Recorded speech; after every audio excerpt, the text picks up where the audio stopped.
Right. Click. Blue go live? It's clicked, and we are live.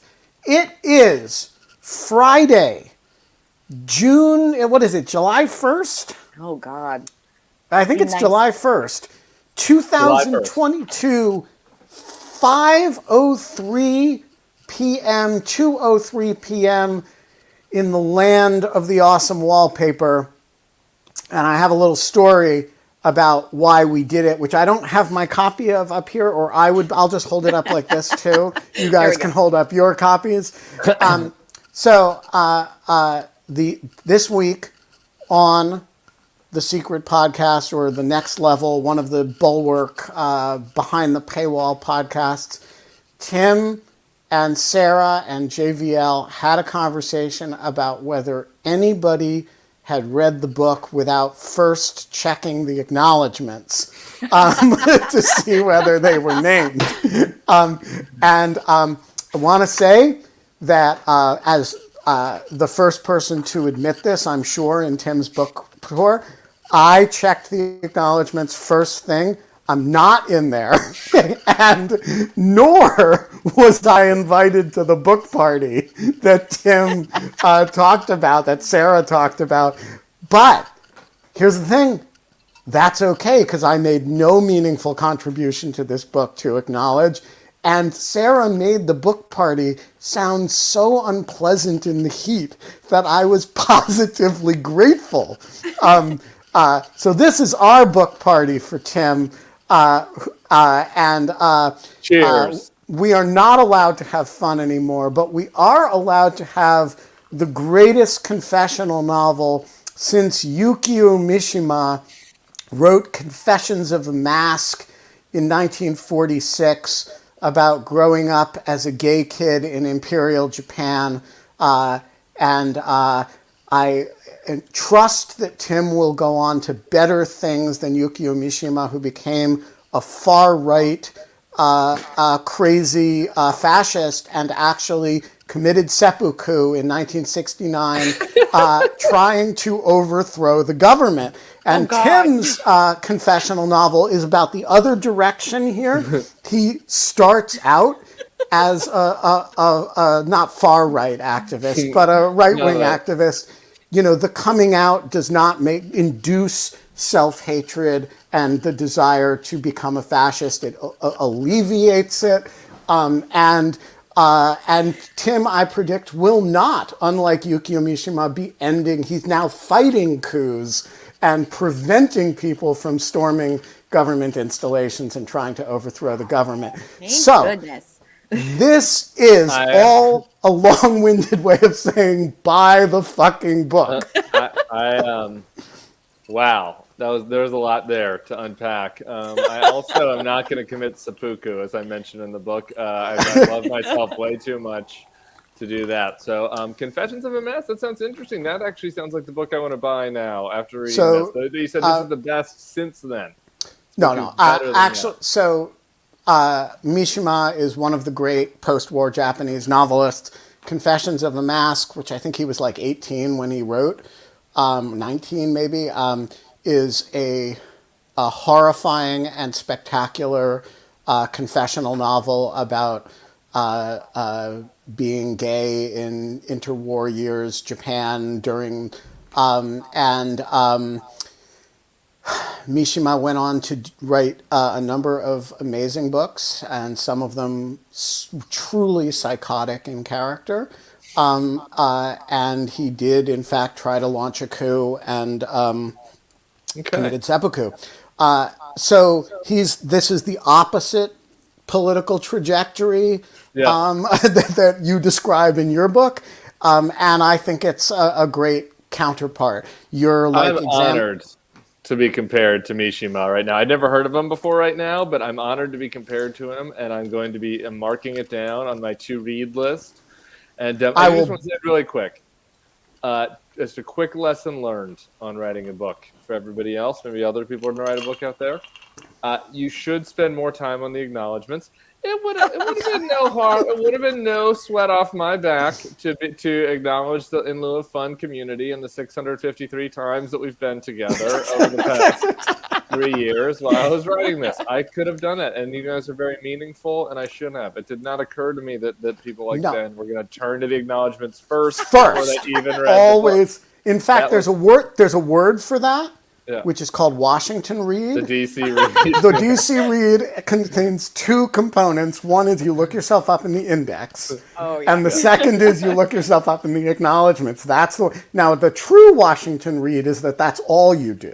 Except for go to the pages. Learning a lot today. Except for go to the pages that you were mentioned in. If it mentions you twice, it's like 151 and 302. Yeah. So spend more time on the acknowledgments. As for the party, it didn't even occur to me until right now, as we turned on, as In Lieu of Fun came up, and I looked at your face, there was something, I could just sense something, and I was like, I forgot to invite Ben to the party. It didn't occur to me until right now, 6 days later. And I want to let you know that there were two people who received wedding invites, but not book party invites, who both messaged me after the article. And I was just like, I was in a whirlwind. It was a book. The book's coming out. Juliana has this list. She sends me this list. She's like, "Who to add?" And I'm looking. I'm like, "This list is great." Juliana knows all these famous people. This is Juliana Glover, no doubt. Yeah, I'm going to add in a few people and whatever. We'll call it good. So this was. I mean, I'm just throwing myself. I'm committing social seppuku right now. I'm throwing myself on I just want to say that. If I were actually offended, I would be passive aggressive about it. Like it would just be like 5 years from now, I would mention it in passing. Like rather than joke about it on a little fun. All right, we gotta. I have 5 key questions about the book. Between each of them, Genevieve has a key question about the book. So here is question number 1. The book is organized in this subtle and clever way around the departure from the different directions that people who worked on the autopsy with you post 2009 or 2012 went, and what it says that certain of the people that you were philosophically simpatico with went off in Trumpist directions. And I want to ask why that is the organizing principle of the book. Why is the separate directions that people who worked on the autopsy, I think it's a super interesting lens, but I'm really interested in why you thought it would be an interesting lens. Boy, this, as the first question, shows that you're A, a very astute reader, and B, it debunks what Mark Leibovich, who was invited to the book party, author of This Town, told me when I asked him this very question. I was like, do we think this is going to make sense? And he said, the nice thing about being an author is you get to tell people the story in the order that you feel like you should, and almost all the readers are just like, okay, well, this is what the author thought. They just don't think about it that deeply. That's the nice part about this. No, but I'm an editor, so I think about organizing principles. Ben Wittes is not that kind of reader, though. Here's the answer. To get to the core question, which is in the title, I felt like I needed a grounds of comparison, right? It's like, was the question why we did it for Stephen Miller like that interesting? No, right? Like Stephen Miller is a ghoul and an anti-immigrant nationalist who got stuffed in a locker in high school. We know why Stephen Miller did it. What for me was a bigger question was, why did all of the people in my life who I was under the impression had the same organizing philosophy as me, had the same, we're generally the same as far as our view of issues and the size of government, who had the same careers as me. Why did all these people go along with something and not me, right? Like, what was the difference between us? You needed to have an equal starting point, a comparison point to understand where the departure was. And so my options were basically to kind of pick people at random throughout Washington, which was one route I considered going.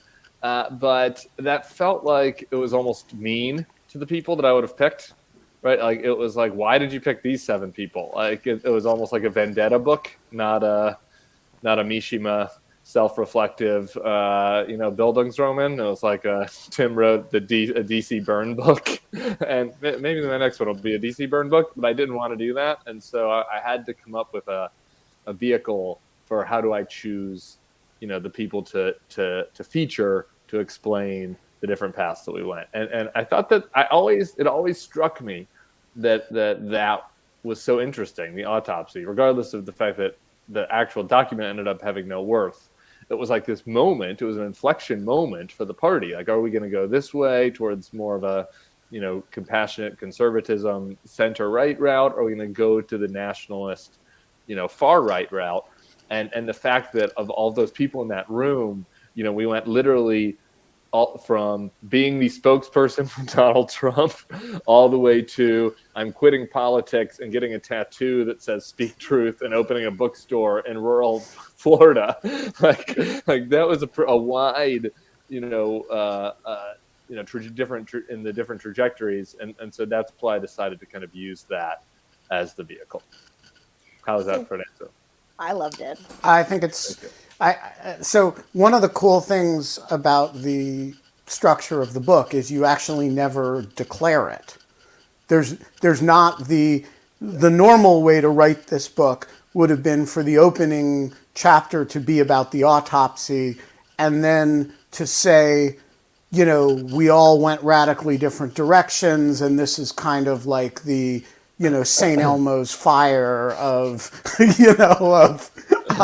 right? Like, but it actually, the structure of it is actually subtle because the through line narrative isn't about that. It's much more confessional than that. Yeah. And so you actually have to, I think, read it a little bit carefully for Leibowitz to be wrong and to actually figure out that there's wait a minute, we worked on this project together, and why did I end up here and Elise Stefanik end up, decapitating right. Liz Cheney? And right. GDF, the floor is yours. Gee. Well, just to kind of build on this, I felt that it was such a personal, like, your voice is so present in all of the pages. And I just wanted to note that my absolute favorite phrase is the quotidian sausage making. I read that and I was like, I love it. As a lover of words. But one of the other themes that I kept noting is this omnipresence of ambition, and not just ambition, but also capitalism in like this very structural way. And so I think it's interesting too, because it also is a lens of which the reader can kind of put on the MAGA voters and like that crowd. And I wanted to know, at what point did you really think about the parallels between those who departed from your trajectory and also the voters that everyone's working to persuade? Yeah, it's a in contrast to the sporadic sausage making, the quotidian sausage making. Give us next day our quotidian sausage. Loved that phrase. Well, good. I appreciate that. I wanted to just, I'm happy people can hear my voice. And it is annoying for people, actually, that the biggest negative feedback is that the person who reads it isn't me. And they're like, it's like I'm in this, and on the Audible version? Yeah, uncanny valley on the Audible version, where I know how Tim would say that phrase, and like, this guy is doing a good job, says it in the wrong way. So anyway, I've sent all that feedback to my publisher and said, "Nana nana boo boo, I told you that you should let me read this," but they don't really seem to care. As far as the parallels, I think that, Caroline, who's the kind of first and last chapter, is sort of my stand-in for the voters and for that parallel, because she is the person who I worked with who went the most far afield, most far into MAGA True Believerville. And so, I did not, I wanted to be conscious of not writing a book that's like, why do the voters want this craziness, right? Because there are a lot of reasons for that. There have been a lot of books for that already, and I'm not a political anthropologist, and so, but I did want to touch on it, like you're saying, because people have this. Like, people came to me and they're like, I want to know why my uncle did it, right? Like, I don't care that much why Sean Spicer did it. I want to know why my buddy Joe did it, and so I try to use Caroline to touch into both worlds, right? Because she has become such a true believer for him. Her rationale is similar to the ambition.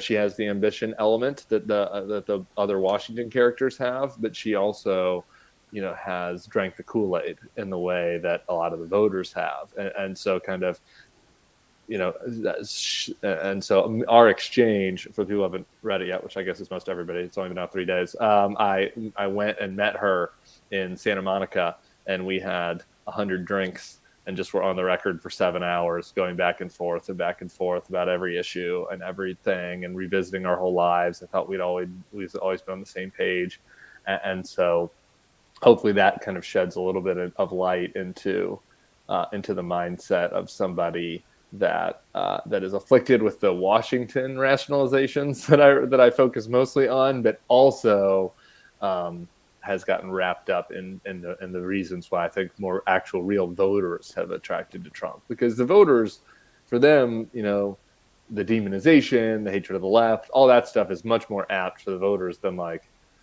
I want to get invited to Mar-a-Lago, right? Like, that's a very niche thing. Although I do think all of the careerist reasons that you describe in the body of the book are much easier if you actually believe any of it, or if you teach yourself to. Caroline is a very good example of somebody who does not organically believe it, but actually trains herself to believe it. And this is a process really, really well described in 1984, where, the discipline of the party is believing that 2 + 2 = 5, even when all your senses tell you 2 + 2 = 4, except in science, where 2 + 2 always has to equal 4, because otherwise buildings fall down and things don't work, right? Like there's a discipline. And boy, does the careerism and the money and everything go down easier if you actually feel like if you convince yourself that you're right as well as convenient. Yeah, one of the, I don't have this exact quote from memory, but I'll give you just the other. If they weren't a main character, to avoid the version of this being a burn book, there's still some burn book elements to it. So a few people deserve it and deserve to get knifed, but I don't like. If no one's ever heard of someone, if it's just, this is like a pollster for such and such, I didn't name them because it just doesn't, what's the point, right? So for those people, I let them be on background, so be more honest with me. And one of the most telling quotes to that effect, Ben, was somebody who said something effective. You need to find the one or two things that you agree with him on, because woke culture does not allow for you to whatever, to go against it, right? It's like that's how they convince themselves, right? You don't convince yourself that he's good, right? That to make it go down easy, you say to yourself, woke culture is so evil, and they're so out to get me, and that is my prime rationalization for doing anything. That now I just need to find the one or two things that he's done that make me really excited, that allow me to persist. The enemy of my enemy. Yeah. Right. All right. Key question number 2. Okay. Tim, why all the guilt? The whole first third of this book is this Tim in a confessional, asking, declaring his sins. And I gotta say, I've known you the entire Trump administration, or almost the entire Trump administration. I thought I met you in Texas, but that didn't happen. It was sometime later, but it was pretty that early. Guy that met you in Texas is going to acknowledge you in his. Yeah, I'll be in his acknowledgments. Yeah. But you were like one of the first people out of the gate in the strongest way. Yeah, you had this. You had some residual ties that took a little while to cut. Yeah, you had some unpleasant friendships. By the way, I am personally responsible for launching the career of Jonathan Turley once upon a time. We all have these little unpleasant details in our lives. You are, in like this Catholic schoolboy kind of way, really ripped up about it. What gives? Why are you? Why is the price of analyzing all the people who are actually not like you at all, pretending that you're much more like them than you really are? That's kind of you to say. Paula. They're nothing like you, Tim. Paula has it. It's Catholic guilt. Paula has it.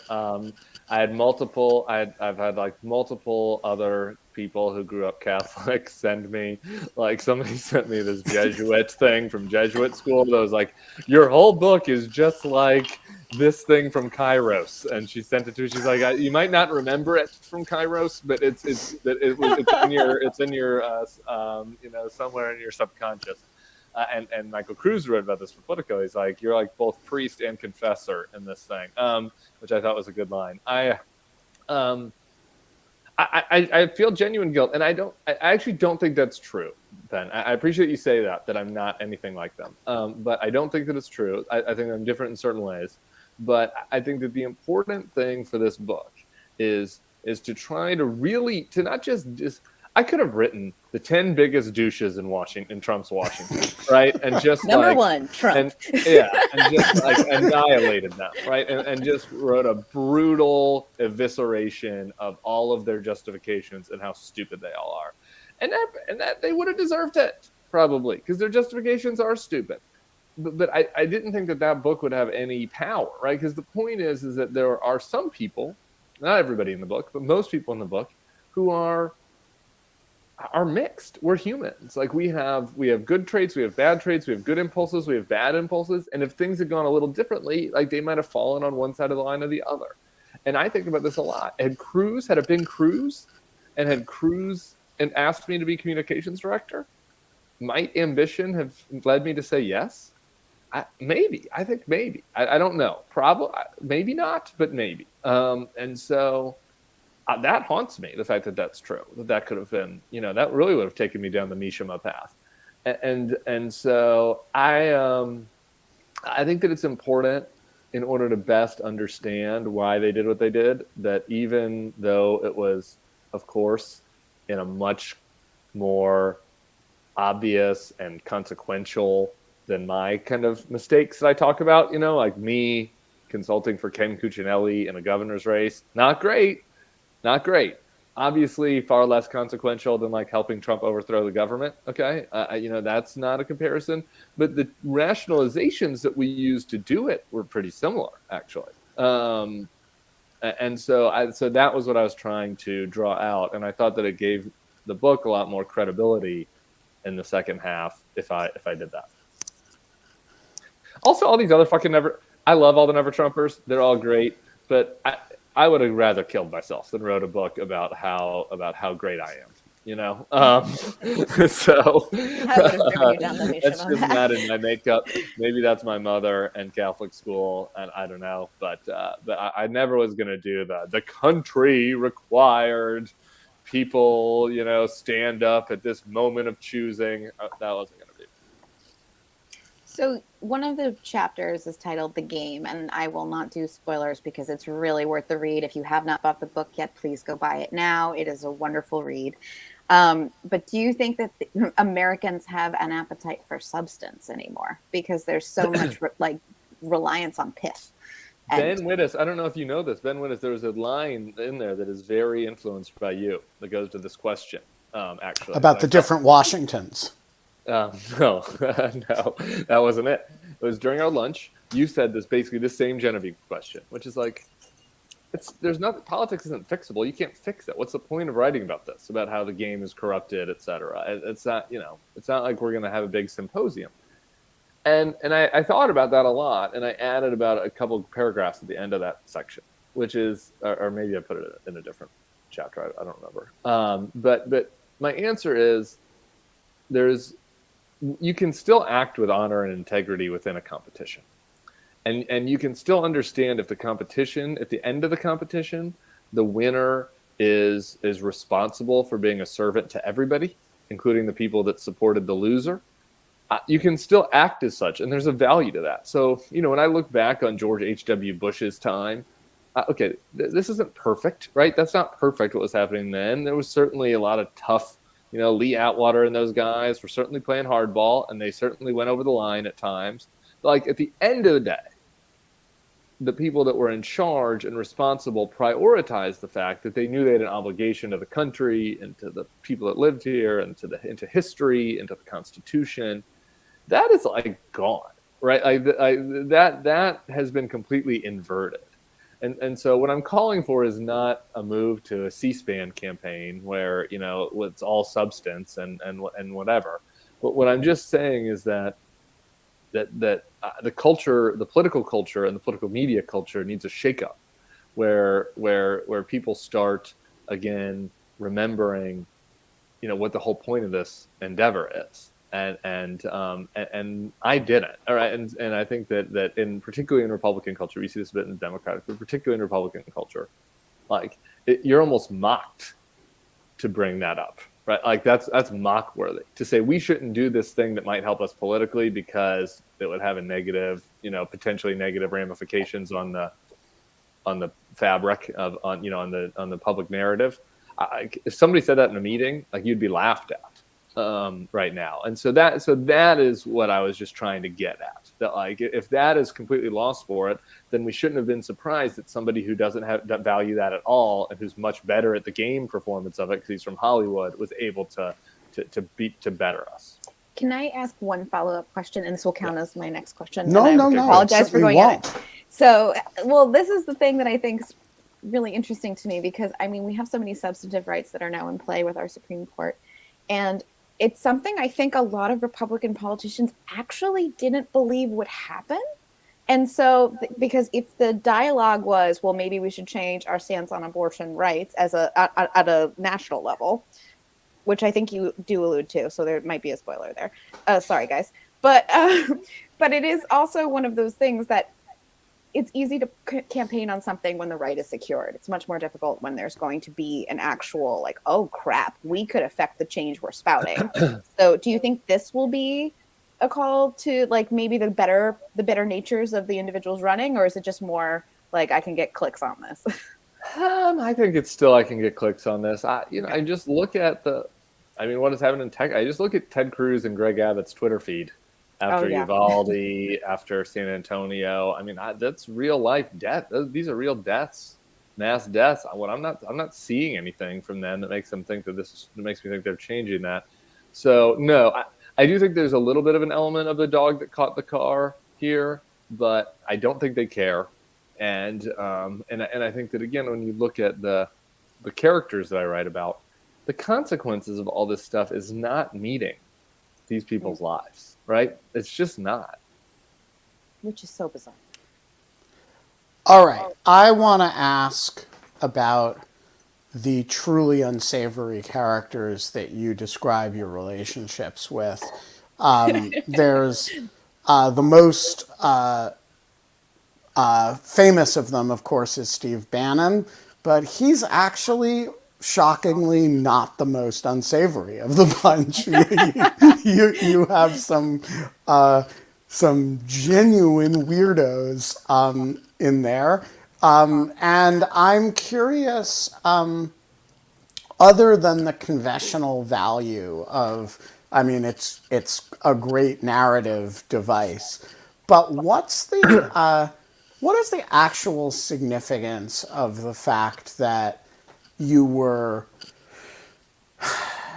that you had kind of side relationships with these people that you considered at the time to be mutually useful, but in retrospect, you look back and say, Jesus, I was playing footsie with the devil.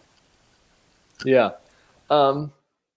Well, two parts. Again, the confessional part is important, or three. Confessional is important just to give me credibility. Two, I think that, again, it shows legitimacy of the confession. Right now, this isn't like faux modesty to make the point, right? It's like these, I wasn't working with Trump, okay? I didn't want Trump to be president, but I did want Ken Cuccinelli, who's disgusting, to be the governor of Virginia. I did work with Steve Bannon and Chuck Johnson and all these guys who are hideously awful. And so, if I could... I didn't know about Johnson. Yeah. How did I rationalize that? He's a bad dude. He's a bad fucking dude. Although he's come around to your view of Trump. He has come around. The shards of humanity, I think. Yes, that is the descriptor. Okay. Hey, brother. The other reason, though, that I think this is really important because it speaks to this broader what is happening with right now, right? This isn't just a retrospective, me wearing the hair shirt. A lot of people still in Republican politics convince themselves that they are using these crazies, right, to stay in power, right? Like Mitch McConnell's like, I'm using all these guys so I can still be powerful and so I can still put in place the judges I want. The people on a way down the scale from that, Republican strategist types. So like, I'm clever. I'm clever by dealing with these folks to help my candidates get elected. My candidates are more normal than theirs. So we're using the crazy to help Team Normal get elected. And that's all bullshit. And every piece of evidence from 2008, from the time period of this book through right now, is that those people are winning. Maybe not in they're not winning every battle, right? But over the medium scope of recent history, the party has slowly but inexorably moved towards Steve Bannon and Breitbart's ilk, and the people who think they're using them to help more normal people to get better are just it's just like a magnet that they're slowly getting pulled over to their side, and that it's still happening today. And even though I described some of these guys as incels and really mean words I used to kind of to so people could get a sense of what types of people I'm talking about, one of them called me when the book came out and he's like, "You're the only never-Trumper that gets this. These guys are getting used by us. I feel over seen. and over and over again." Yeah. He's like, you're right. I might be a cigarette smoking, incel, bigoted asshole monster. Oh, I know who you're talking about from the for Breitbart. And but the point that you made is correct. And so I felt like so my experience with them and the fact that I've now recognized that that's happening, I thought was key to get into the fact that as we got into the present day characters, they're all still doing this. It's the same thing I was doing, and still kind of telling themselves that they have, Bill Stepien. It goes all the way up to literally this last week. Bill Stepien said this exact same thing. I was proud to be on Team Normal. Yeah, exactly. Did you urge your erstwhile friend to keep smoking? Maybe smoke a little more. Smoke a few more packs a day. I did not. Yeah. GDF? Oh, I was just listening, so I haven't thought of my next question. If you want to All go right, with let's question go. 4. Key question number 4. You were admirably fair in the second half to all of these vile people that you describe. And I want to know which one you hate most. Because I read the book. I was rooting for Elise Stefanik, frankly, because I think she's the most repulsive. But I actually want to, is it, which of the people who you worked on this project with, who you thought, these are my Republicans, who go off and do these batshit crazy shit do you look at and say, like, do you feel betrayed by most? Do you feel like is the biggest boy, I was such an idiot to think this person was.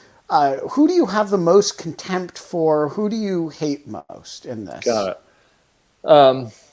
Well, the answer to that question is that it's none of the autopsy people, because if a person got named in the book in the second half and they were not part of the autopsy or part of an on-the-record interview with me, they were named because of my deep contempt for them. So that was Josh Holmes, Matt Schlapp, Rick Grinnell, some of these characters, Lindsay, the people that if you're ever reading.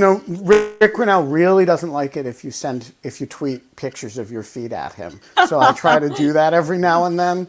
It upsets him. If you're just paging through and you're like, why did Tim do a 3-paragraph detour to just decapitate this one person? That's because I have contempt for them. Of the main characters, it's just, like, Elise is the obvious answer. It's not because of personal disappointment, because she isn't the person who I was the closest with of all of them. But all the people that I was the closest with, I could have kind of seen it coming. Like I didn't have anybody in there who with, I guess, Caroline. I guess Caroline is the one example of someone that I did not see it coming. But Spicer, Reince, Henry, you know what I mean, Ari, like, I saw it coming for all these people. And with Elise, I just.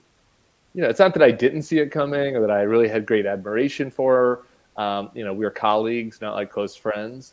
But to go from, just being the exact antithesis of MAGA, exactly what I would imagine a Republican would want. The most Tim Miller approved Republican campaign ever was Elise's 2014 congressional campaign about how we need to modernize and be pro-gay and welcoming and pro-immigrant, and climate change is a problem. We can't be the anti-climate. For her to go from that to decapitating Liz Cheney out of her own ambition and going full MAGA, full ultra MAGA troll is pretty contemptible. And she merits contempt. GDF, before the key fifth question, do you have another one? Yes. All right. Do you feel a sense of relief now that the book is out? No, I don't. I don't know. I guess we'll see how I feel. Talk to me in August, okay. Whether I will feel a sense of, like, accomplishment and that there's, like, a closure. I guess, do people want closure? I don't know if closure is ever possible for me. I don't think closure is real. It might not be real or possible. Yeah. So we'll see. It's weird.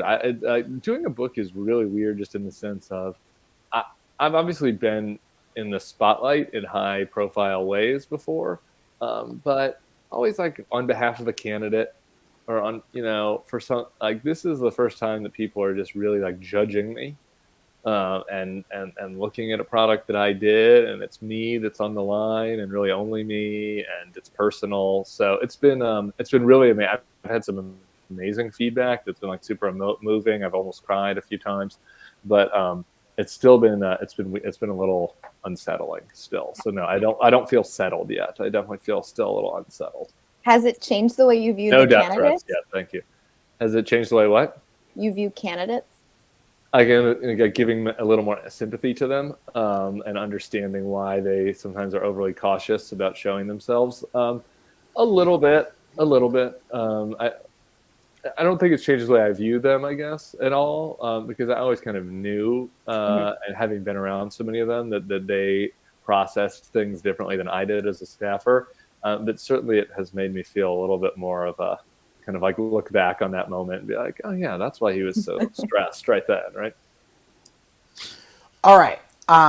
Here is the fifth and final question, and it relates to the feedback question that you just alluded to. You mentioned on one of the Bulwark podcasts that you had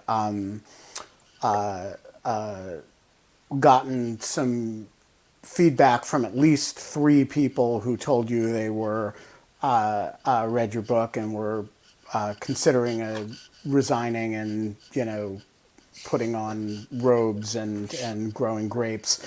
Becoming a shepherd. And at least two of them were because they were doing something evil, not because they were having a midlife crisis. I'm interested in your broader sense of the reaction to the book, not among libs. I talked to them myself, but specifically within MAGA world. You know, like, is the broad reaction?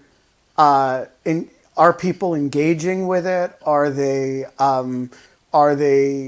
engaging with it publicly or to you? How has the reaction been in the community that you're writing about? Yeah, this is I guess slightly disappointing, but not surprising. The the MAGA MAGAs have been talking about it a little bit, but mostly. Hey, Luke. But mostly because they're not the villains, right? Like, the villains are also the people that they hate, kind of, right? You know, the establishment, the Mitch McConnell types, the right? rhinos. The rhinos. They're the villains of the book, and so MAGA world. You know, Bannon has talked about this in his podcast. There's been another like weird far right podcast that talked about it. I've seen some tweets from that world. There was a little discussion about it on Getter that someone sent me a screenshot to. And in some ways, they are like, see, these guys are fakers. Because it's kind of like the one thing that they're right about, to be honest. So, right. You know, they might be wrong about all their desires, what they want as a country, but they are right about my former colleagues. So I've seen that reaction from MAGA world. I've heard personally from, and this is the most gratifying part, younger, like 20-something, maybe early 30s Republicans who are mid-level career-wise, you know, who are like, I'm this character, you know, or I'm this thing. And I've heard from one or two. Tim Miller and Cassidy Hutchinson. Yeah, I'm one. No. I'm the person I'm the compartmentalizer in chief. I'm the one who's being who is inertia. When you describe the person who's like, oh, you know, they start to feel bad, so they start to drink more wine and pay less attention to their job. Like, that's me.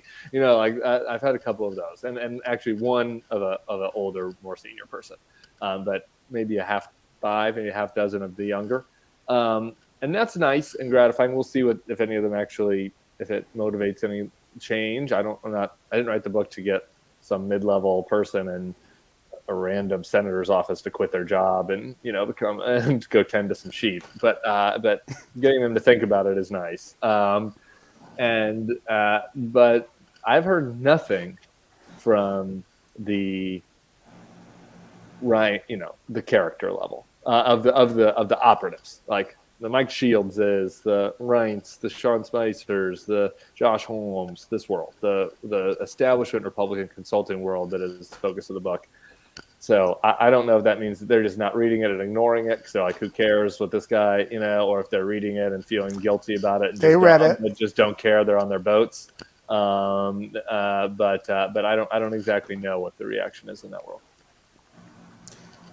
GDF, do you have a last fifth big question before we go to Eric Berg? I do. Now that it's out, is there anything you wish you put in? Is there anything that I wish I put in? This is your chance, man. Yeah, no. Two things. One is I feel like, just because I kept getting asked this question, and I can already write the National Review takedown of this book. Which is, he did not engage with the people who are genuine policy true believers, right? Mm-hmm. Like people who saw Trump for what he is, but just care so much about abortion. The Ed Whalen review of this book. Yeah, right. I can already see that. And so I think in retrospect, I probably could have written one more chapter just to, because I think that's interesting to people. I think you should write the review for National Review. The takedown of how I didn't do this. Here's my takedown of my own book from your perspective. I should have written one more paragraph on this. And the other thing is just a small thing, but I've gotten a lot of feedback on this, and it just didn't occur to me until I did it. I didn't really explain why I finally said I'm pulling the plug and I'm not a Republican anymore. Like that wasn't part of the book. And so I wrote that already. And I kind of just I wish they would have like let me put that as an afterword. Like here was my goodbye to all that. Like this explain, if you have any more questions about why I was a Republican in the first place and like why I'm not anymore, like here is just a short essay on my personal political journey. Anyway, so that's maybe they'll let me put that afterward of the paperback. I don't know. What's up, brother? Eric Berg. Hey, so I mean, you've been at higher echelons than any of us in politics, or most of us in politics, ever dream of. But is it worth working in politics anymore, or does being outside, doing volunteering, writing, etc., have more effect? And also, do you think you can do more from inside red states or outside red states? So Good just question. for those of you who don't know, Eric is the chairman of a county Democratic Party in Idaho. So these questions come from a place of no small personal concern. Yeah. I got the same question from one of the reporters who's reviewing it. They're like, is this book a call to just shed politics altogether, that it's just too bad for your soul? And I don't think that is the answer. I mean, I think everyone should do what's right for themselves. And I think that, I could see how somebody who's a Democrat even could read this book and say, unlike Tim, I'm earnestly believing the policy objectives that I'm going for, but my day-to-day life of like the tactics of digital ad campaign strategy is not very gratifying. And, maybe I can find something else to do with my life that's a little bit more, personally gratifying. I can understand that perspective. And I think that we all have long lives and you can do a lot of different things in your life in order to, make you feel fulfilled. But anyway, long story short, I don't think this is an argument to get out of politics. It's just an argument that we need to make sure we remember what the point is of politics to begin with, and that if you're going to engage with it, you should act with that as your first principle. As far as red states, I think that what you're doing, Eric, is super important, and I don't, and I know it's frustrating and it's hard over the long term, to be on the losing end so often. I was on the losing end a lot, but I look at Idaho for just one example. There's this Boise sprawl.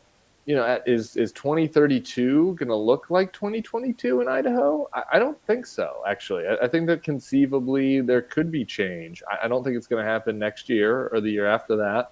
But I think that if we continue to self-sort in this country, where everybody that agrees with me moves to Oakland or Chicago or New York, then things are going to get worse, and the fabric, of our society is going to continue to get torn apart. So I think that there are a lot of great cities in red states, and frankly, I would argue the opposite. Like more people who want to be in politics who are Democrats who live on the coast should get out of Bozeman, Montana. Yeah, Missoula. Move somewhere else. What's up? All right, Ethan Seidenberg, the floor is yours. Great, thank you. I'm just curious, Tim, you're in a blue state right now, but if you were in a purple state, would you be voting for any down ballot Republicans? And if so, how would that be different than voting for Elise in 2014? Thanks. Good question. No for the House or the Senate. I guess, unless you count Evan McMullin or whatever, but he'd be running against a Republican. No, I don't. I think I tweeted the other day that keeping Jim Jordan from having subpoena power is enough reason to vote for the Democrats for the House, no matter what you think on any issue. So I would not. There's some disagreement about that in Never Trump world. Me and Alyssa Farah, who's one of the characters in the book, did a podcast yesterday where we kind of argued about this stuff on Politico, and she's more on the side as we still need good people within the party. I kind of think that ship sailed. That's a transitions phase. Yeah, exactly. Local office is different, though. Local office is different. And, I think that there are a handful of, Phil Scott's a great governor in Vermont. Spencer Cox is a pretty good governor in Utah. So, I think there's different various examples. I think there's some big city Democratic mayors who are pretty terrible. And if an independent or Republican who is moderate wanted to run against them, I'd be for them. So I'm not fully saying never any Republican ever, but for the House and the Senate, I would say that. Jared, we hope not Kushner. The floor is yours. No, unfortunately not Kushner. So I'm curious, Tim, about how much do Trump-aligned candidates depend on sort of you and the people who do what you do, as compared to normal candidates? And sort of if sort of your group of people just decided not to work with those people anymore, would that have much of an effect? Good question. My editor actually edited Jared Kushner's book while he was editing mine, which had to have been a really fun, interesting mental experience for him. Wow. Going back and forth. To answer the question, yes.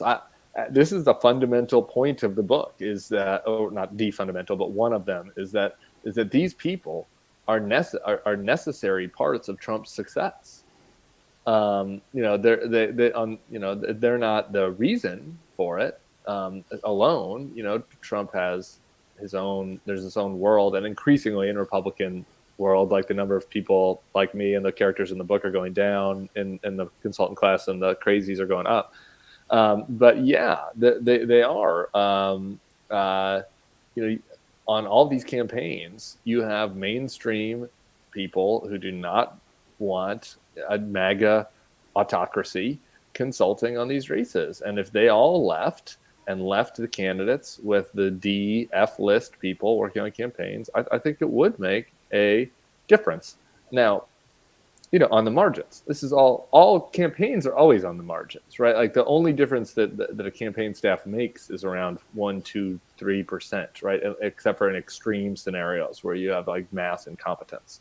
So, Republicans could still win. It's not as if we all quit, then we'd have this great liberal future and we could all hold kumbaya hands. But it would make a difference. All right. Terry wants to know, and she doesn't want to ask herself, Okay. Hi, Terry. whether the acknowledgments are read in the audiobook, because she wants to know if she's in them and she wants to listen to the audiobook. I have no idea. You should All buy right, a hard copy. Yeah, go with the hard copy, Terry. Richard Wattenbarger, the floor is yours, even though we can't see your face. You can't see me? Can you hear me? We can hear you just fine, but we can't see you. We see Itamar instead. This is so bizarre. Okay. But it's okay, because we can hear you. No, that's fine.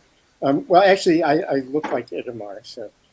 Yeah, if Itamar, you move your mouth, it'll work. That's right. So, Tim, one of the things that puzzles me is do the people who threw their lot in with Trump, do they just have a tepid commitment to, or a very shallow understanding of liberal democracy? Yes. Next question. Yes. Or just maybe not a type of commitment to, but the valence is very low as compared to their other concerns. And do you like, when you think about somebody like Elise Stefanik, who, I just want to pick on at every opportunity. Do you think, like, she's somebody who had spoken about those issues? Do you think the basic problem there is working level insincerity the entire time, or that she is in a kind of Lady Macbeth way, and I don't mean that in the murder or ambition on her husband's part of her husband's sense, but just in the sense of like being just relentlessly ambitious for power when the opportunity arises. Just whatever commitment she has get overwhelmed, or do you think she was just bullshitting from the beginning? Lady Macbeth, for sure. I mean, I think that if Elise Stefanik, her priorities of life, of her life trajectory, like number one, could I have been the vice president for Paul Ryan on a Republican presidency that believed in supporting democracy at home and abroad? Like, that was my number one life option. 1B was being the vice president for Donald Trump and the MAGA autocracy. Way down here is just being a normal person who has a mid-level job right. So I mean, it was all about ambition for her, and so I do think that where she started was genuine, but it was clear how easily that was overwhelmed, and I had a lot of conversations about Elise with her friends. Okay, we now have confirmation from the Greek chorus that the acknowledgments are not read in the audible version. So, Terry, buy the hard copy. Itamar, this is your chance to ask your own question, not merely lip sync Richard Wattenbarger's question. So, I wanted to know why did he choose to get into politics? And it seems like a very high variance career decision without a lot of upside relative to what you could be doing otherwise. That is a great question. I'm going to send all of the 22-year-olds who want to get into politics but don't know what to do because they don't think that they're a Democrat, but they also think Donald Trump is an insane person, and they call me and say, what should I do with my life? I'm going to send them to you, Itamar, because I'm always like, I don't know that you should do politics, actually. I appreciate that you have that feeling about my skills, that I could have done anything and been successful, and I shouldn't have done such a high variance career. But the only skill I knew that I had was bullshitting and talking, and I loved politics. I loved the competition of it. I loved the rush of it. I volunteered for my first campaign when I was 16, and we won. The candidate I was looking for won at like 3 a.m. by 2,000 votes on a late night comeback, and everybody is up on the stage, dancing, and I was like, this is fun. I didn't realize that there was a lot of losses coming after that I was going to have to like sacrifice my integrity to work for people I loathed. So I just didn't think about it that deeply. I had the bug from a young age. We are going to leave it there. Ben, I would like to hear your I love how much you guys seem to enjoy the book, and how fun and how engaging it is and fun, and you like my words. But what is your critic? I want to take a criticism. I need to help me feel closure. I'd like to take a critique. So Catholic of you. I know. Candidly, I don't have a lot of criticisms of the book. Let me give you some off-the-cuff reactions. One is, as I told you in person when we had drinks while you were working on it, like, I live in an entirely different Washington than you're describing, right? I live in a Washington of policy wonks and, like, people who don't play the game as you describe it, who are like, well, it's, an administration I really disagree with, but they're doing important work on extrication of grain from Ukraine. So though I am a right-wing Republican, I will go work for Joe Biden. Like that's my Washington, and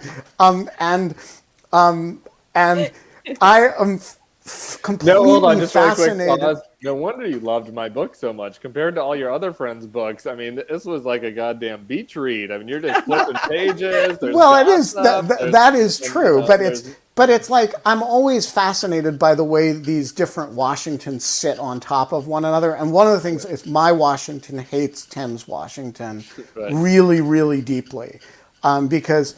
And one of the interesting things about the Never Trump movement.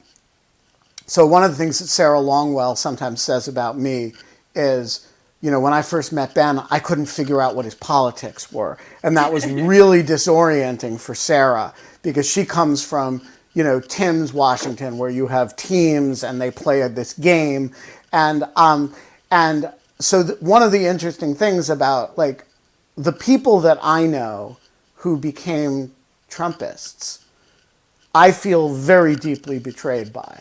And no one has ever justified it to me as like, well, we're just playing the game. Like they come up with these very elaborate, intellectual justifications that actually all boil down to the same 4 or 5 criteria that Tim has described. It all boils down to I hate the left more, right? And like anything that really fucks, trans tenured professors is like, it really can't be all bad. And so I'm fascinated. One of the things I'm fascinated by in the book is just like the unapologetic nature of some of the operatives, that like this is just kind of what they do, and they don't like this isn't what they like, but they kind of adapt themselves to it. And so there are these people in the book, Elise Stefanik being one of them actually, who kind of transcend like your Washington to mine, in that she definitely set herself up as a serious policy person, as well as a political operative. And I think, but the Washington that you're describing in that book is like a Washington I've never really met, where the Steve Bannons and the Chuck Johnsons kind of secretly have relationships with the John Huntsman people, and like that shit's really new to me. And so I guess I would say, if I have a criticism of it, it's that you're describing a completely foreign world, as though, like foreign to me anyway, as though it's something that I should just react to as, yeah, that's Washington. And like, and like what you're really apologizing for in your own world, is for your interaction with one particular brand of Washington,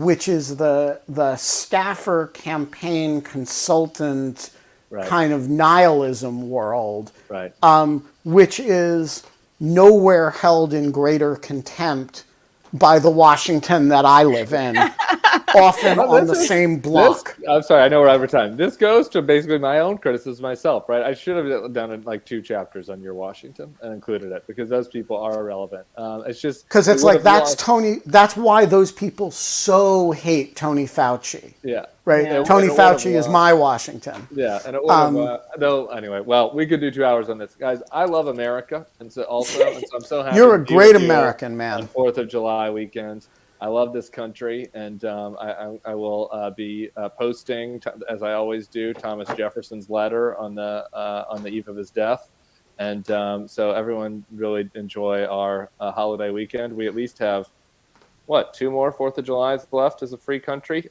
3 more after this for sure. So enjoy this one. For those of you who are watching on YouTube, for those of you who are watching on Crowdcast, I'm just saying there will be a special military operation this weekend. It will be live streamed.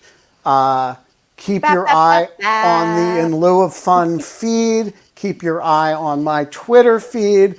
We're gonna do some new stuff. In the meantime, we are all holding up Why We Did It by Tim Miller. Go leave a review on Amazon. Doesn't matter if you've read it yet. You're gonna like it. So just preempt that by, saying the thing you liked about this show, and 5 stars. This is the kind of fraud we all engage in this business. We will be back on Monday. I have no idea who the guest is. It'll be a lot of hours and 54 minutes from now. And until then, Tim? Let's have fun again? No. Until then, Genevieve? We don't have fun anymore, but in lieu of fun, we have why we did it. And yes, the answers to why. So please go purchase. And it's kind of fun, actually. It's sad. It is fun. But it's a good read. It's got some good one-liners in it, too. We will see you on Monday. Bye, everybody.